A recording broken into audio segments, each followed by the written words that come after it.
Capage TV. Capage TV. Nakati ya nzete. Nzete ndenge tomona yango boye. Nzete ebotaka, nzete eliaka, nzete ndenge zawana esololaka. Osomona. Mais ndenge na lobi boye, omona bébé pasteur mo bisika zalabi tala mutakisa ye na Capage télévision. Omoni lelo neto za boye mangengenge, biso lobi ka mangengenge. Les gens pensent que nzamba vanda na mangengenge, non. Nzamba vanda na mangengenge te, nzamba vanda na atmosphère. Oh na kata nzete ezaka na ba être mo ba benga bango ba deva. Mais na yebi très bien, ndenge na obimisa makambo, il y aura des bébés qui vont venir me critiquer. Mais je serai libre na Capage TV à répondre bango. Il y a des nzete oyo ezalaka pona ko détruire mutu ezali. Oyo ezalaka pona pe ko bongisa ezali. Par exemple, to teneti zakalahara. Ozo comprendre yebi yango. Ezali fei. Mais mutakozwa makasa wana ya bayaka acheli mobali ya mutu na biloko mutu ali yango pe akomi love kilau. Osomona siko yebisanga eza kisi beza kisite batu baye ba ke nzete ndenge za wana esala ka réunion chaque 22 heures nzete za na réunion chaque 22 heures nzete za na réunion basala ka réunion ka ndenge bino batu basala ka réunion nzete pe sala ka réunion chaque 22 heures basala ka réunion ba nzete ne so mokili oza mwasi azemi kolinga ko assister te bisika ba okata nzete bato bakata nzete bazana ba problème sérieux. OK. Ndeti yo boyo osali mutelo ote mutayi akatio machete. Est-ce o sepela na mutwana? Té, c'est la même chose avec l'arbre. Or que pour kata nzete esengel po supplier. Sko bando ki basala ndeni. Po yo ye ba secret na bango te esengela boma diaphragme no. Soka bomi yango o tikala ko lota jamais na vie na yo. Yango monita o mutazo lota te akufa. So beti 3 mois, 4 mois, o lota kate non, wana eza normal te. Ba musicien na biso a mokilo yo, ce sont des gens oyo balingi biso pendate. Ba musicien nyonso to benga profane, même pe ya chrétien, o basimbi bakisi. Eza bato pena balingi biso te. Ngai na yebaka langue moko satanique. La cabos, na yoka ba pasteur ebele baloba yango. La cabos. La cabos aza déesse, mais mutaye biete. Amina. Bamso abike eza amen. Amina aza sirène, bat bayebi ete ekachaka. Toka babise bele aza sirène bat bayebi ete sinyama. Matisa volume 6 parce que âge ezo poussana. Aza déesse. Mutakoti na douche azobeta 4 heures du temps, mais mai eza nini 4 cantine. Abeta savon. Ah, kobeta savon azobeta abwaki super menacé. Tant abwaki super menacé, chaque douche ezaka na démon babenga kai naima. Na wese zalaka Jacqueline.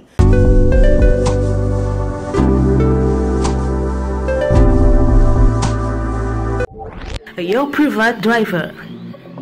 Notre société de location de voitures avec chauffeur basée à Bruxelles s'engage à vous offrir un service premium de transport de Bruxelles ou autres villes vers l'aéroport de Bruxelles-Zaventem et l'aéroport Charleroi. Transport depuis l'aéroport de Bruxelles et l'aéroport de Charleroi vers Bruxelles ou n'importe quelle ville de l'Europe. Transport depuis Bruxelles vers toutes les grandes villes de l'Europe comme Paris, Amsterdam, Luxembourg, Berlin, Anvers, Bridge, Gand et autres. Your Private Driver, c'est aussi la location de voitures avec chauffeur aussi à l'heure pour vos meetings ou conférences de travail. Notre personnel hautement qualifié fera tout pour satisfaire vos envies et vos besoins en toute discrétion, professionnalisme et ponctualité. Nous mettons à votre disposition une sélection complète et variée des véhicules de location qui vous conviennent. Berline Standard, Skoda Octavia, berline de luxe exécutive, Mercedes-Benz classe E, minivan standard, Opel Vivaro, minivan exécutive, Mercedes-Benz classe V, avec les services d'un chauffeur pour vous conduire en toute confiance. Chez nous, pas de taximètre, donc pas de surprise après la course, prix fixe connu à l'avance, pas de frais cachés, payez facilement en ligne via carte de crédit ou PayPal, sinon choisissez de payer directement cash au chauffeur. Véhicule neuf et chauffeur professionnel, système de réservation très facile à utiliser, chauffeur parlant plusieurs langues, réservez directement en ligne sur un de nos sites www.yourprivatedriver.be, taxibruxelles.com, taxiairboatservice.com ou par téléphone au +32 466 24 16 94. Your Private Driver, voyagez en toute confiance. Chez MAM, pour une tenue tendance de saison qui donnera le ton à votre habillement, vous cherchez des costumes, chemises, pantalons, chaussures, des baskets, robes, sacs et autres accessoires de qualité, pas cher pour toute la famille. Découvrez notre collection.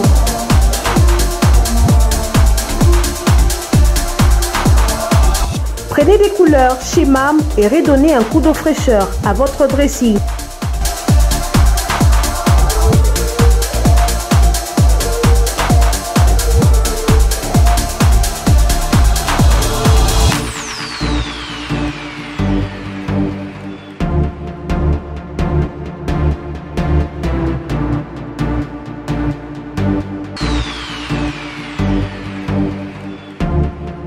Réenchanter les fêtes avec des idées lumineuses à offrir en cadeau.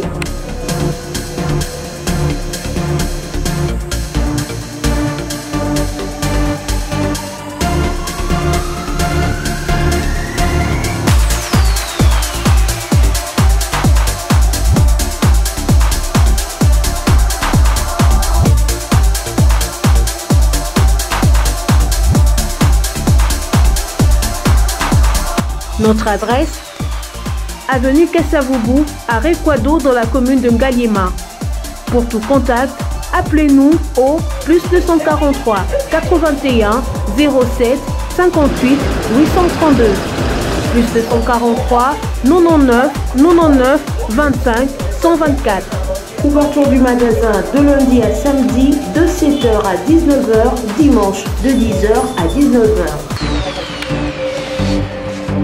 Bienvenue chez Kapashi Télévision. Shalom, shalom, shalom. Naba Nanzambe Nyonso o baza branché connecté na Kapashi Télévision. Un nouveau numéro na biso émission o Yasika. Je suis Martinez dans la présentation balobi. Ndaku o yamba bapaya ezandaku eza beni. Biso ndaku na biso to yamba batu nyonso en tout cas. Leo totiki place na biso pa Mosali na Nzabe. Le prophète Ézéchiel, l'homme des Bishima. O na kopesa maloba papa. Bienvenue na Kapashi Télévision. Merci beaucoup ma sœur Martinez, journaliste à Makas Zama Pambolayo pour l'invitation au Salibiso. Et puis merci na bana nyonso ya Nzambe, ba OP bazali ba abonné, même ba téléspectateurs, il y a chaîne Oyo Zama Pambola bino penza na CPL Makas surtout na classe. Merci. Et puis pour prêter vraiment boza nombre wani. Merci beaucoup papa. Bonne santé église, santé na yo moko. Oui, santé za malamu nzamba zo batela. Oyebi musala to salaka eza musala moko ya bitumbe belé bitumbe sanga na ngote mais nzambe penza zo batela biso toza penza malamu penza. Merci beaucoup. Avant que tu dévoiler thème na biso ya lelo to kozonga moi sima na ba publication na ya Facebook eza na publication moko lobela ki ba chaussures magiques o bazo bimisela biso so ko expliquer biso pour que tu détecter ngo ke yango des chaussures magiques to détecter on nini. Voilà, ezali chaussures moko oyo et dans la jeune rappeur Moko, asala qui sur chaussures sataniques et nakat nangoana après ça qui moi quelques passages bibliques où ils ont le belasir je voyais Satan tomber comme un éclair à le bela qui en dans la Luc chapitre 1er kuna ndé nakat ya chaussures wana selon fabrication na yango au milieu à chaussures bachaki makila les sens vraiment humains bachaki en place wana et puis tant a publié qui chaussures wana balobaki à 1 heure babaki plus de 600 personnes ont déjà basomba qui ba commanda qui chaussures wana et puis selon ndenge moko expliquer ki yango alobaki que chaussures wana soko lati yango surtout bato bazana posa ya lupemba chance au moni Satan c'est un trompeur donc ceux qui ont lati yango de balamoko chance yé makambe fongwami donc o ezalaki difficile na vie na yo comme facile donc au moni que tant a publié ki yango parce que akendaki d'abord na maison Adidas asenga ki caché na bango ya Nike mais maison Adidas c'est boyaki mais yé lokola zaki toujours persuadé na monde on a benga ngo monde budia bulubundoki nde akotaki ayeko publier chaussures wana na caché ya nani ya nini ya Adidas ou ya Nike malgré tout ça ba potaki est plainte mais lokola les a déjà loko ezali da soutenu par le diable lui-même et puis lokola ezala ki promulguer donc lelo oyo chaussures wana lelo pe batebele bazola tango d'abord ngai tant que prophète tant on a mon qui publication wana natala ki on a prophétique pour na yebi trop vraiment monde spirituel pour na kata monde spirituel diable a sala ka ming alliance par les sangs alliance oyo esalamaka na maloba ezalaka plus faible que alliance oyo esalamaka na makila. Donc pacte d'alliance. Donc une fois kaka mutu asombi chaussure wana alati yango, dès que yo lati yango bosali pacte na monde ya ba occultiste, donc monde ba sataniste, malama okomi ko se faire partie na kati ya monde wana. Voilà pourquoi étant que sentinelle ndenge Bible zoloba na Ézéchiel 3 que na telemisi bino lokola ba sinziliki boye ba ko annoncer mabe soke zoya. Donc na mona ke loko wana na yebi ko annoncer na peuple nzambe po nzambe pata senga. Il y a aussi quelques artistes na kata mboka na biso na otanga ba kombote o déjà ba approprier déjà chaussure wana balola tango. Et puis ozomona lelo bato ebele na kata ignorance monde ndeti boye soki mutaye alobi makambo ezo sauver bato mona muso baleka ba ofinga. Mais tant mutaye alobi peut-être buzoba to sala boye azu eloko moko bimisi eloko nezali ya magie et puis bato somba na bango et bato o balingi chance ebele ya bandeko baza na niveau ya pays oyo aza kuna na Amérique basomba ki chaussure wana. Voilà pourquoi na yaki na réseaux sociaux ko dénoncer chaussure wana. Papa elo mususu eza secret bakisa bokoko. Tomoni yango lobe donc eza magie vert alors que bakisa bokoko bato ebele zo sunga bato ebele bazana ba hémorroïdes zo sunga bato ebele donc ezo zonga sanzoto makasi alors que na prédication na yo na publication na vidéo no bi que eza magie vert. Comment est-ce que vous expliquez?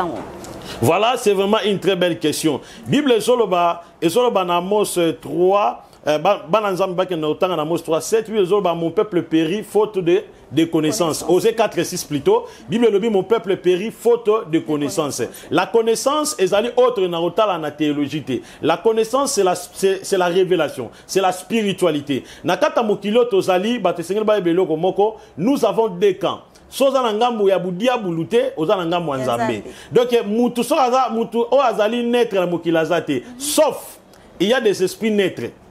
Il y a des esprits naîtres, il y a des esprits positifs et des esprits négatifs. Na kati ya nzete, nzete ndenge tomona ngo boyi, nzete ebotaka, nzete eliaka, nzete ndenge zawana esololaka. Osomona. Mais ndenge na lobi boye, omona bébé pasteur mo bisika zalabi, tala mutaki saye na page télévision. Na mutaki c'était je suis quelqu'un o ayebi trop la spiritualité. Nzete nozomona yango moni so tangi bien na kata Bible au moment ba prophète à l'époque babanda ko linga mi ko sambela bisika banzete ezali banoko ta mingi zamba même lelo batu bayeba ka secret ya ko kende zamba te omoni lelo neto zaboye mangengenge biso bika mangengenge les gens pensent que nzamba vanda na mangengenge non nzamba vanda na mangengenge te nzamba vanda na atmosphère oh na kata nzete ezaka na ba être mo babenga bango ba deva ba dova te dova za démon mais ba benga bango ba deva ba être wana ba misu baza ba être féminin na ba être masculin ya ona ebiso ke nzeta botaka po manga toliaka ezali bana ya nzete n'est-ce pas donc nzeta botaka à part nzeta za na âme te mais toute créature ezali na ezana esprit mais âme ezate. Yango mona l'air moko na frappaka muke bandeko na biso bako frapper te mais ko chrétien mo muke sur bandeko baboya ka kolia musuni balobi ke note musuni so kolia musuni lia kolia mutu mais ngai na bisa ba matembelo balia ka isape mutu te po matembela pe maka matembe pe a respiraka babi nene babi onyo sezali ko pemesa nini. Alors, maintenant, na kata nzete, il y a des devants. Ba devants bazali ba être o ba fanda na nzete bangonde ba créer ka saveur na kata nzete. Motema nzete fanda na sia mabili.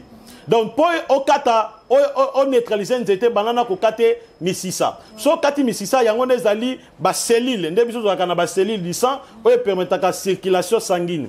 Et puis c'est la même chose na ba misisa dans la kata nzete. Tangu yo o kati misisa nzete, o kati motema nzete, moi nzete mo za kana son na katikati wana. Nzete mbala moko ekokauka. Sikoyo pona mema batu na compréhension biblique.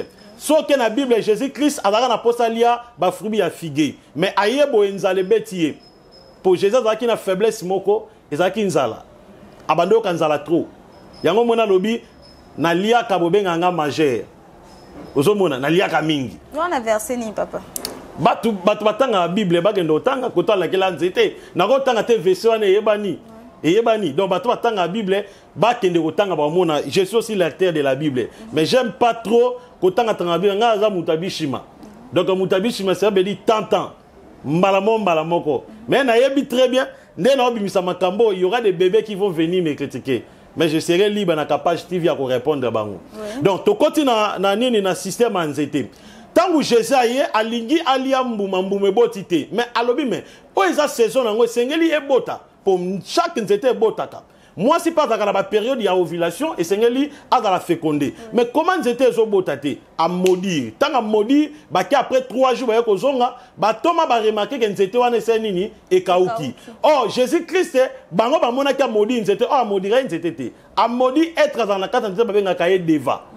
Siko eloni ne se pasaka. Bandeko basela ka kisa bokoko. Azu kisa bokoko asale liango. Et sengeli ba yebelo komoko na kata spiritualité eza na spiritualité positive na spiritualité négative.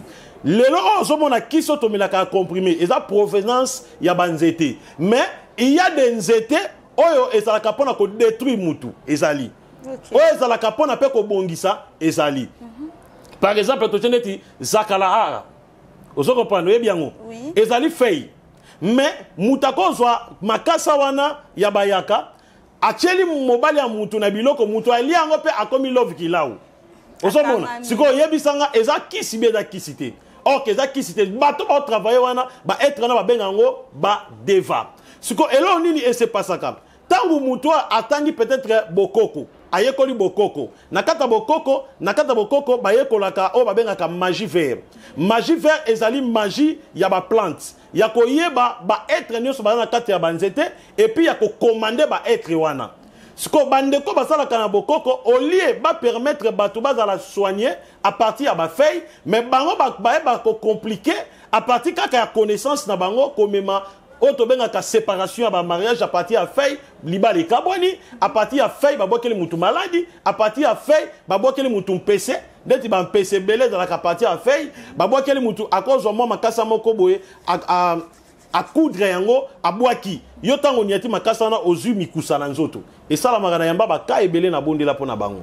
Donc au moni que nzete eza nango bien mais mutu atangi spiritualité atangi magie fait à travers nango a détruire mokili yango mo na loba na publication que bato basala ka bokoko basale la ka magie vert bango sko ba collaboraka na ba être auto bengaka ba deva o ba vandaka na banzete.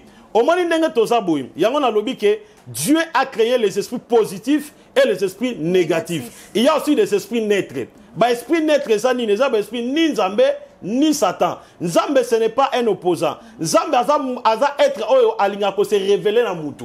A repousser na makasi ka on dimela non. A se révéler ka. Voilà pourquoi a tcha ba esprit neutre pour muta ça la choix na yi. Siko bato batangi spiritualité net ba occultiste. Biso ba chrétien tolingaka spiritualité te. Biso ba chrétien tolingaka Yesu pesa biso esili to tandami na mbetu to lali etali biso mais muto ayebi spiritualité akobele la Jésus Christ makokota na profondeur po yeba secret eloko azo senga siko bato yo batangi peut-être spiritualité bayebi eloko za na kati ya nzete. Or ma sœur Martinez na kati ya nzete ndongo zo mona ngo wana nzete tangu yo oye otelemi pembe na nzete na peso secret moko ofukami olobi Nzambe ngana sali batu mabete na mokili tala mutu kinganda zoni yokolanga Nzambe kota likambo nanga na lingi Nzambe obundela nga na bitumba oyo omonika ndengo lobi pembe na nzete et toi za na kata nzete fongoli mato ya seni ayoki mwana mwasi oyo ana problème esenge na aider po ba être na ba idaka surtout nzete malamu abe senge na aider yo okomona kaka nzete wana akoki ko dégager atmosphère ba benga ngo ba sylphe. Ba sylphe ezali ba traction oyo esala ke mutu a ba porte spirituelle na kana nzoto mutu ba benga ngo ba vortex e fonga ba sore fonga minde mutu ayoka ka présence ya Nzambe a créer champ magnétique wana mbala moko automatiquement aussi solution na problème na yo mutu apesi yo solution eza être wana tazana nzete non mais il y a facilité yo kaka o kota en contact na Nzambe kolo Yesu Christ ozobe la raison pour laquelle ba prophète belé ba no semble la ba nzete ezali yango moni lelo bandoki po lokayo akokeneka na nzeta manga na bino akota contact na être avant na nzeta manga aloki nzete ya manga soit apesi ba ordre mwana mwasi kingandi soka fani na se ya ombrage na yo vi na ye beba akei yo tango yo va na se ya ombrage nzete vi na yo bebi yango monaka soki bozui prophète mo rabi na mon esprit mabe na nzete oyo réellement ça esprit mabete mais bazui être dans nzete ba désorienté pour à détruire Voilà pourquoi la lobby que bateau va travailler na kati ya magie ya bokoko bazaka na kati ya magie vert bango skoyo bazaka non pona ka ko bongisa biso te na lobby te ke bango nyonso na lobby misusu bazaka pona ko bongisa banzeta bien mais ba ke ko sala recherche ko yeba banzeta ko détruire vie ya mutu et ko beto malchance et ko beto mbasu et ko beto makambo mabe na kati ya vie na yo. Voilà pourquoi c'était l'une de mes publications. Et puis pendant que kende moi de plus en détail batuba yeba ke nzete ndenge zawana et ça la réunion. Chaque 22 heures, nous étions dans la réunion. Oh. Chaque 22 heures, nous étions dans la réunion. Basa la réunion. Quand on bino batu basa la réunion, nous étions pesa la réunion. Chaque 22 heures, basa la réunion, nous étions sur mokili. Na pesio exemple bima na 22 heures. Tala nous étions na bino na 22 heures au moins bima et ko bouger te. Et puis so sali constat bima na butu. O lamu ki pena botali nzete. Ta pena nzete na bino ozamba mbobanga. Batu so mona moni forme moko boy. Oh, nzete da milim te milim mabete. Ba 22 heures so ti 4 heures du matin, nzete et se dévoilaka. Être wana za nkata nzete a se dévoilaka. Yango moni na pesi ba ndeko ba conseil. Oza moi c'est azemi. Kolinga ko assister te bisika ba okata nzete. Bato ba kata nzete ba na ba problème sérieux. OK. Ndeti yo boyo, osali mutelo ote mutaya katio machete. Est-ce o sepela na mutuana? Te, c'est la même chose avec l'arbre. Or que pour kata nzete et sengel peut s'y plier. Okay. Donc c'est ça. Donc comment il vient mouté baby parce que akati nzete lelo zomona batebele ba fina bango beba parce que bokata nzete. Quand nzete amanga na depuis ka bokata vignon so ya ba locataire ba na lupango na bino même bino so bozaki ki ba barrière vina bino baby po bokati asali bino le côté. OK, yé azo créer ombrage moko na kata lupango mais bino bokati po bo tonganda ku place wana asiliki aloki ba vina bino. Yango mona ka bato ebele même bandeko ba subela ka banzete. Oyeka mbala moko osubeli nzete po nzete d'abord masube za acide yoyeka mama osubeli nzete ozo pa maser osubeli nzete okei vina yo baby yo kanisi bandoki ya famille te banzete pa pesi rapport na baninga ne banzete nga na mission ya ko lesa batunyo so bana na lupango na botaka basafu nanga na botaka bamanga nanga me ya subeli nga kausinga to baby safine ba baby si pe fina yo basale le pe auto bengaka ba côté le penda auto bengaka réunion ba baby si pe fina yo. Voilà pourquoi la Bible dit mon peuple périt faute de connaissance. Merci beaucoup papa. On ezaki kozonga kaka moi sima tozo continuer thème na biso ya lelo eza le monde des songes. Mokili ya bandoto. So ko expliquer biso mukie ndoto eza nini. Po to monaka olali oloti mais to yebi en réalité c'est quoi le songe? Voilà, c'est vraiment une très bonne question. Les songes, le mot songe, d'abord, bandeko batangi mingi, songe, caractéristique nango, ezali rêve. Cela veut dire que mutu azali hors corps naï. Mutu azali libanda yanzoto naï. Yango pona kende moi na des avancées question na yo. Mutu nyonso oyo alota kate azali mutu oyo akufa déjà. Soki olota kate okufa déjà. Et là on ne sait pas ça comme. Ndenga tozalaka boye Bible lobi nini la réalité de l'homme quoi c'est l'esprit. Ndenga tozalaka be ma sœur Martinez ndenga za benga na tikala jamais komona yo. Parce que nzoto yo zalango ezali piraterie mais véritablement ma sœur Martinez ezali o ezana kati. Yango mona ka lelo no zana okoza la bo bien na mobile na yo par exemple okoza la na obali na yo poza pe na mobile na yo mukolo yo kokufa batio na kata cercueil nde mukolo na bolingo pe katana. Ata ba yebise ke note kota na kata cercueil ba kunda bino po bolingani mingi mobali wana ko boya ata linga ki o mingi abate na kota te menazana mwasi nanga na molimo ba solo baga motema ça veut dire que nzoto na biso boye eza nango piraterie siko rêve eza nini rêve ezali nzoto ya molimo oyo eninga pe ko se disef donc ko se deyambile ko tambola. Donc, ndenge yo potambola kana musuni, ndenge po za poso kende ville, oke sombe loko, osala boye, et comme kana ba air moko, nzamba sala journée butu. Asala journée pour nzoto physique et tambola. Pour mutaza trois parties, corps, âme, esprit. Physiquement, nzamba sali ke otamboli, ose deyambile, osali makambo, osala yango, après, au comme na ba air moko boye, et ça automatique, nzoto lembi. Cela veut dire que nous sommes en repos. Et dans le repos, cela veut dire que Seigneur nous autres et koufa fin que mon limo est anime et tamol. Ce que tant nous autres est koufi et dans nous autres on a quatre corps de rêve. Bible les autres ezolo bayango esprit dans Apocalypse chapitre 1 verset 10.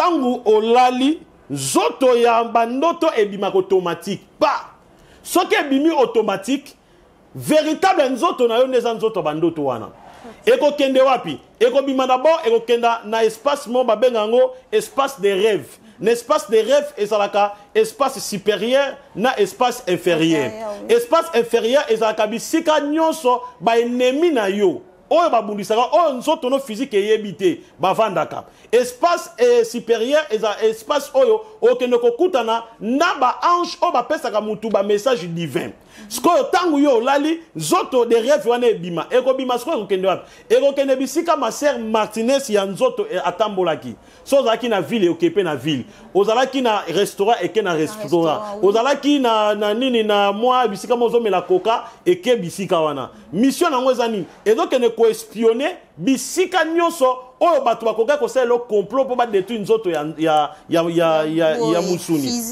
nzoto physique omoni donc nzamba sala nzoto ya bandoto pona ko protéger biso ya ona lobaki ke mutu nyonso alotaka te akufa po olota te oyebi te oni babongiseli yo siko tango tamboli bisika nzoto physique e bandolo ekendaki après zongi na nzoto physique bisika elalaki eye kopesa yo rapport et puis son rapport compartiment babenga ngo diaphragme ezali appareil monzamba tia na kati na biso oyo ezaka ba image na corps ya biso bandoto ememaka na corps physique mbala moko yo kuna na nzoto zolota bato mosusu baza komona lamiki oh ndeni nalotaki bisika nakendaki lobi ndeni nalotaki nazalaki na bana basi to solaki me na butu na loti bazolobelanga mabe c'est que place yango eza mabe donc mutu ake komona ake koespionner bango ezali nzoto ya bandoto siko tango elongwe place wana ekozonga sikoyo na monde ya bandoto inférieur na monde ya bandoto inférieur ekokutana na baennemi na yo nyonso ya vie yango monaka olai na butu oloti mama kulut bozalaka ne bien mais oloti na butu olanda yo abeto nzete ozokima pe tango okimo sutuko bi résumé ezalaki ndoto nzoto wana nde mtekendaki kotali soke atoliaka bien na mama leki na yo yebaki aza mutu ya nkento mutu ya mutema budiabu lusebedi akobongisolo mabe ayebisi yo siko bandoki basala ndeni po yo yeba ba secret na bango te esengela boma diaphragme no soka bomi yango otikalaka kolota jamais na vie na yo papa na place oyo olobi ke mutu alota kataza da mutu kufanga na kutana mutu ayebisanga que ya ko sata un mois lota ate mais jour à l'autre que ça message donc eloko lota ezelo ko kisa pour soit da famille ou soit pas camarade na ou soit akola la boenza aomona ndenge journée na ekoleka mais à l'autre chaque jour ti moi la ligne pe bona loti ta la loti mais après un mois 2 semaines 3 semaines bon na kati ya domaine wana na ko limiter yango te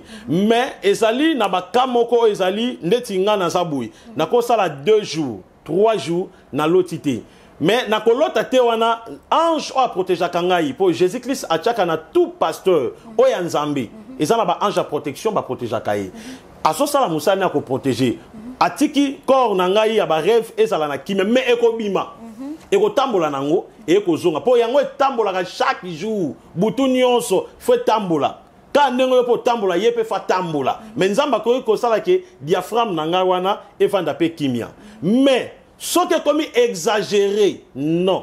Wano kufa. Yango monaka mutu mususu moni alota kate ba makambo zo komilaye. Ba problème zo komilaye. Yango moni bandeko ba landa biso libanda par exemple ozana poto. Ozana poto mais olota ozana Congo. Ça veut dire nzoto ya bandoto ne yebiso ke richesse na yo ezalaka na Congo koto bakanga vi na yo. Po bonga kuna na mboka poto esengeli awa nanu ba délivrer yo ne molimo ya ndoto zongi kuna. Parce que ndengo ozana masé po muta salo mabe ezaka teke nganga po salo mabe ezaka teke po ayeba yo soki oza nani non ayeba parti ya date de naissance soit ayeba parti ya non na yo a partir non na yo akoluka adresse spirituelle na yo nde tozaka betozaka na ba adresse spirituelle yango mona batu mususu alobaka est-ce que boyebi bisika na bombama ayebi sabino pena clair oyebi bisika na bombama musika nzambe nanga za na bomoi c'est logique.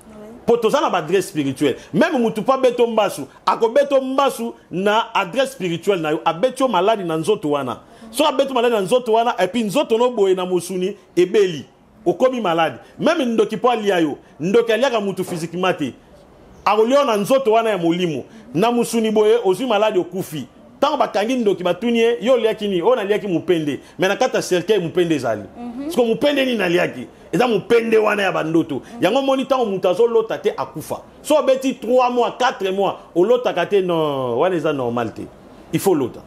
Merci beaucoup papa. Est-ce qu'on sait la différence entre notre voyage en esprit parce que eza moi eza le roi ya okokana ceux qui moyens c'est la différence entre notre na ko voyager na esprit.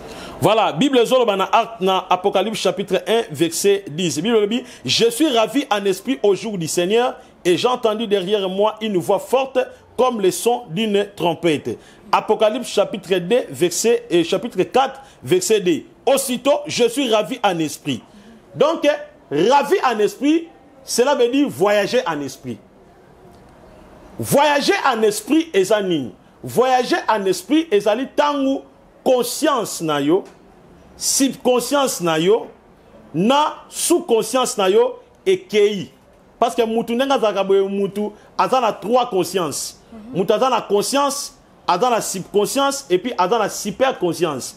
Conscience ezali osali likambu. Olobi prophète Ézéchiel longwa kuna. O reconnaître que non na yebisi longwa kuna. Wana ezali conscience. Subconscience ezali prophète Ézéchiel longwa kuna après 3 jours au Bosani. Mais ngana iso ma sœur Martinez o longola kingai. Oh, na yeba lisusu te et après lui nayebi. Donc wana subconscience. Eza makambo to sala ke bata magana subconscience. Superconscience ezali oyo ezala ka contact na Nzambe. Ça veut dire oza awa yango ba prophète bazana ngo mingi. Oza awa memoli mono ezate oza dia na lola. Siko voyage en esprit ezalaka ensemble il y a 3 consciences wana okei obimi nzoto etikali poso mais yo zali kuna na ba dimension nzamba memeli yo. Siko c'est la différence avec le songe. Siko songe esengeli nzoto ekufa. Et là parce que ndoto eza déjà liwa. Nzoto elali et corps ya rêve nde esara nini ebimaka. Yango oyo babengaka ndoto, voyage à bandoto. Mais voyage ezali voyage ya subconscience, conscience na superconscience, eza o lali pété. O fandi, o bimi o sainini, o kei ndenge apôtre Jean abane ko kende pasteur église Éphèse akei amoni le jour du Seigneur. O moni makambo ko sala ma 2 ans, 3 ans oye. Siko yango sala magami na ba prophète devant même cher. À côté le mabebi, na mona moi so il y a 2 ans sala kibo. Wana ba benga ngo voyage en esprit, au voyage ke tikoto ane ya sala ki makambu oye nango siko ba bébé pasteur ende biloko wana ba ebi angote. Mais non papa, voyage en esprit ngo saka ba élu bino bato nzamba tinda bino bote ya biso bolakisa biso nzela. Et quand ça me pas chrétien tenez tinga pe bona chrétien na msu na ko voyager en esprit c'est impossible. Voyage en esprit et ça la marepa ya mutu nyonso bébé mwana muke mukolo mpaka mutu nyonso ça la voyage en esprit. Pour ça na batu msusu ba ole kan internet Alex n'est en pamba. Ote voyage en esprit c'est de la sorcellerie. Oh mais tout na metant o la lota yo pour ça la voyage. C'est que biso nous bandoki. Voyage en esprit et la sorcellerie teza elo za na kata mutu. Même yo ndongo zabe oko ça appelle voyage mental. Donc on vend wana okope okende tina ndako na bino oyebi yango il y arrive à que l'un des jours peut raisonner rat on va penda o raisonner penda ndako na bino na bosana ki faire na branche ki nani rose wana ki ne ko débrancher penda kanengo lobi bongo makanisino kei tikota rose pa yi et là moi beti na ko tanda na ndako grande sœur à côté boy pa atika ki faire bo ndena débrancher. On est un voyage mental. Au sein de voyage. Donc, voyage, c'est pour la moutounio, nyonso. Donc, même moutazo, mais la masanga, c'est un voyage en esprit. Et c'est pour la moutounio. Ce qu'on problème, c'est que c'est que moutou a mesalande na makamboango. Parce que ce qu'on mesalande na makambo, moi, je suis prophète. Nga na une chaîne noté tant qu'apôtre. Je suis prophète. Prophète, c'est un révélateur. Makambo na oloba, et ça trop spiritualité, mais ça la réalité, bah tu vas vivre à la vie. Donc voyage en esprit, c'est réel. Yango mona kamutuso moni afandi awa. Mais alali aloti ndoto, azomona eza kutu ndoto te. Azomona comme si ke baye kotala ye, mutongo pa lati lamba ya bleu. Oh, asuke oh. Neto mona ma sœur lati bleu. Quelques minutes coco mutakot pe bleu. C'est ça voyage en esprit. Ce que mutaboye omoni soka betel peut-être pasteur wa yebi peut-être magamba moli muté abate wa les sorcellerie inconscient. Donc c'est ça. Merci beaucoup papa tozo kende déjà malembe vers na souka émission na mission maintenant ko 4 émissions te ça que to le phénomène mari ou femme de nuit. Oui oui. So ko expliquer ça ba kamoko fréquent bande ko na biso ya basi pe ya mibali bazokuta nango olali bo sentir loko ozana mobali olali ozo sentir loko ozana basi so na mwasi pembe na mbeto alors que so la mki en réalité ozayo moko phénomène wana ko expliquer bana nzambe nini. Phénomène mari et femme de nuit d'abord to banda na source. Je pense que nous, le bitan, ils ont détaillé même dans le deuxième volume. Phénomène mari-femme de nuit, d'abord, photo banana source ces années. Par rapport, ils ont d'abord des musiciens. Les musiciens, ce sont des gens qui ont balingi biso pendate. Les musiciens, ils sont bien profanes, même pays chrétiens, au basimbi bakisi. Et ça, bateau pena balingi biso te. Ngai na yebaka langue moko satanique. La cabos. Na yoka ba pasteur belé balobarango. La cabos. La cabos aza déesse. Mais moutaye biete. Amina. Bamso abi keza amen. Amina aza sirène. Batbaye biete. Ekachaka. Toka babise belé aza sirène batbaye biete. Sinyama. Matisa volume succès parce que âge ezo poussana. Aza déesse. Biti ngobila. Toka biti na biso ngobila aza déesse. Melissa kombo sirène. Vous comprenez? Ba musicien accueilli koluka succès. Tant que luki succès a coûté na sirène pour battre peut-être succès musique eza ba sirène. Sirène a yebi salabi OK na na posa na kanga 1 million ya ba garçon na mokili. Mais nga na pesi yo succès international. Mais na kata nzembu na yo yemba ba délire. Ozomona tata mukolo azo yemba bêtise na kata nzembu o ekotite. Ozomona tata mukolo amataka na punda ayoka nini bilengi. Ozomona tata mukolo otali âge ya tata wana otali na makambazo yeba ezokoka te. Sokola munini mata kwe. Sokola mata kwe. Ozomona mutazo yeba bêtise boyebi ke no eloko ayembi oyo eza bêtise. Ozokopana tangu ayembi bêtise eza bangote. Ce sont des alliances ou asali na ba sirène. Ba sirène ba livrer ye ba cri na ba combat ba démon. On est tout tanga ba la cabos ba tebele ba lo balanga la cabos oh si bratelebe et yo ba manifeste toi en hébreu. Ba toye bien ngote. Tangu yo ki yango koyo ki yango lokola dia ba sala alliance kena na posa 1 million ya mibali. Mbala moko de ko yembi nzembo wana ozui molimo ya mari de nuit.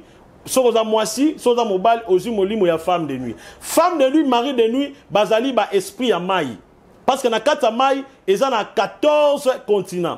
Ils ont un continent, 7 continents, il y a ba sirène. Oh, ba yaka ko détruire batou. 7 continents, il y a ba ancho ba bundisa ka ba sirène.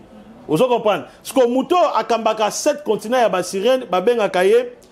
Na kombo ya Lucifirge yende muto akambaka continent 7 continent oyo ya ba sirène oyo ya ko détruire ba sirène siko ba sirène wana nde siko bazaka na posa basa la relation na bana mibali oh superme ya mwana mobali donc mwana mobali susu mibalo ba betaka ba savon omoni mwana mobali akoti na kata douche boye so kaka musique bandi keba kuna savon linge betama abandi musique oka musique ezo kita lokola mutu hein musique ezo kita comme musique mutu azu kwiti oka musique pour esili mutu akoti na douche azobeta 4 heures du temps mais mai ezani 4 cantine abeta savon ah kobeta savon azobeta abwaki super menacé tant abwaki super na se chaque douche ezakana demo babenga kai naima na wese zalaka Jacqueline tangu yo bwaki na kati ya douche naima akoza nani super mewana azu super wana peut-être yo otalaki nzema musicien moko omonaki mwa fumangani ya basi po basi omona mwa musicien belé omona azo alikisaka basi liboso ezalaka pa mateza message azo teka nzoto ba danseuse wana po bino bozala excité tangu yo comme excité et même na masturbation Sireno a traité na alliance a récupéré super maintenant tango au sali masturbation bakena yango na monde stataris nebisika oyo ba opesa yo condamnation ya femme de nuit mobalo comme une femme de nuit tout au long de ta vie et puis kuna na kata monde stataris ba pesio bébé oyo tobenga ka ba zombie yango mona lelo oyo bana mibali yo bazaka na ba femme de nuit ba vina bango ebongaka te ekobongate parce que ozana charge trop na monde ba sirène ozana bana trop partir ba superman na yo obwaka ka n'importe où parce que soko bwaki superman na mabele eza pe na démon dans la mabele mais je pense que tolobelango plus de détails na prochaine émission monde ya ba sirène soko basi opé ba lotaka basi opé ba lalaka ba lotaka azo coucher na mibali ezaka pe ba sirène po ba sirène na mibali pe bazali oto bengaka ba mari de nuit oyo moi so moni alali aloti moi si mususu na sala délivrance mabele tangaka mai mabota te mabele zo tanga mai alamuka boye alai na pongi amoni 4 mibali ba violer alamuki boye amoni pena super memeye na ndako za yemoko a comprendre loko wana te mais na butu azo melisa bana na tongo alamuka mabele zo tange mobali ka so alingi ye 4 jours eze belé mobali a boîte ça et puis dans la base mususu soka mobali yeka ba lieyo akimio mais comment ka soka base mo banga mobali ka soka yebi nzoto nanga kimi mobali so alingi abanga opesa nzoto de père ka okima ye ça veut dire que moi ça bongo azana mobali déjà ya butu mobali butu nda olinga te bozala ensemble et il y a plein de choses que nous allons parler là-dessus. Merci beaucoup papa, merci pour notre passage. Notre commune Souka, mot de la fin et pas ya bananzambe o nyos bazota abiso na kapage télévision, programme et église et puis au bénissa bato nyos bota la biso pour que to chité. Mot de la fin et ça que bananzambe basé là surtout deuxième partie, on va détailler, décortiquer le monde ya ba femme et puis ba mari de nuit. Oui. Pour ba mari de nuit ba travailler kana 3 temps. Conscience, super conscience et puis subconscience pour le belango, nous tous sommes na lota kabango te. Mais ayoka ka posa mwasi posa mobile pour nous autres salama pour epema chaque jour kaka yo bon réseau téléma donc to lobelango pourquoi mibali bazara bongo te na virilité parce que c'est ngande na lobi bon réseau téléma donc virilité n'est pas makasi non la virilité eza ba sirène on va parler sur ça mon numéro est ali plus 243 97 76 24 404 au benginga eza numéro ya WhatsApp. Vraiment, Nzamba Pambola Bango. Merci. Et quoi afficher wana Nzamba Pambola Bango, mais tout c'est la deuxième partie. Merci beaucoup, c'est déjà la fin. Merci à toute l'équipe technique de Kapage Télévision. Tokoya Melabine sous prophète Ézéchiel pour que tout décortiquer pardon. Makambako Lobeza tellement ébélé mais tant ezamoukié. Commentez, abonnez-vous, partagez nos vidéos et puis boti kamo ba j'aime ba like si suggestion ezabo si gérer bisokara. To ça ndenge bolingi en tout cas d'ici là portez-vous bien, bye bye et à la prochaine.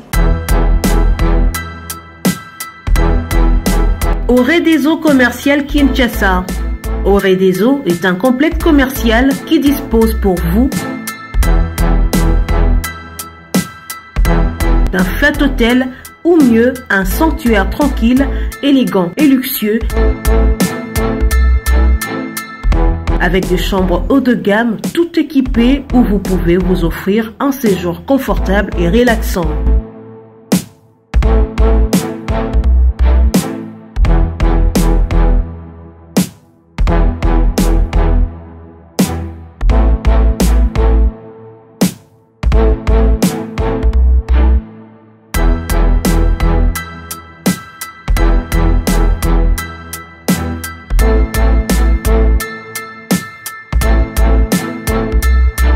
Notre restaurant vous propose une exquise cuisine qui fait le bonheur de gourmands.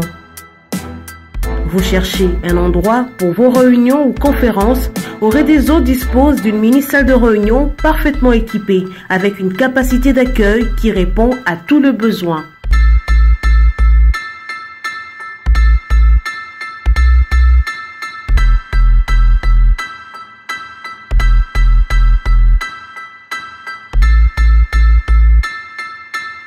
Oredezo commercial Kinshasa, c'est aussi une boutique de vêtements sur mesure au prix du prêt-à-porter pour une élégance sans compromis.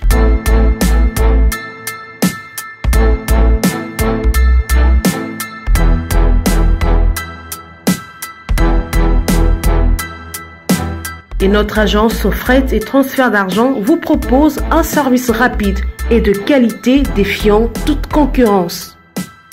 Retrouvez-nous à Kinshasa au numéro A8 de l'avenue d'Ibaya, quartier Matongé dans la commune de Kalamou, derrière la maison de la Bible, et au numéro 44 de l'avenue Baoumbu dans la commune de Matete.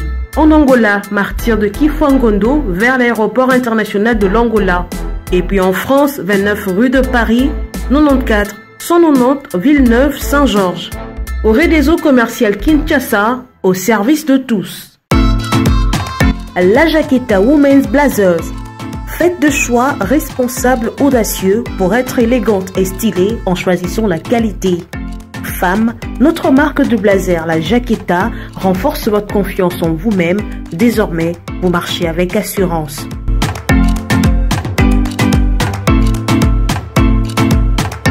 choper les dernières tendances avec notre ligne des vêtements qui propose aux femmes un vestiaire de vêtements beau, durable et accessible.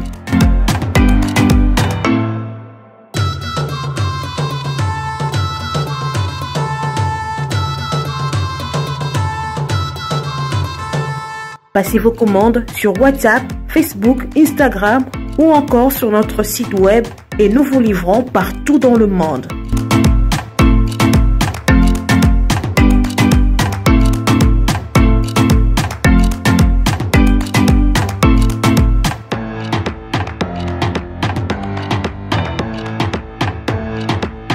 La Jaqueta, c'est la qualité des tissus, de confection et des services.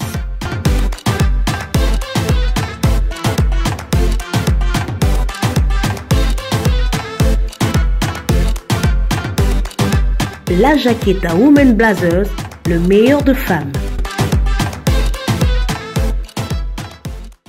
Capage TV. Capage TV.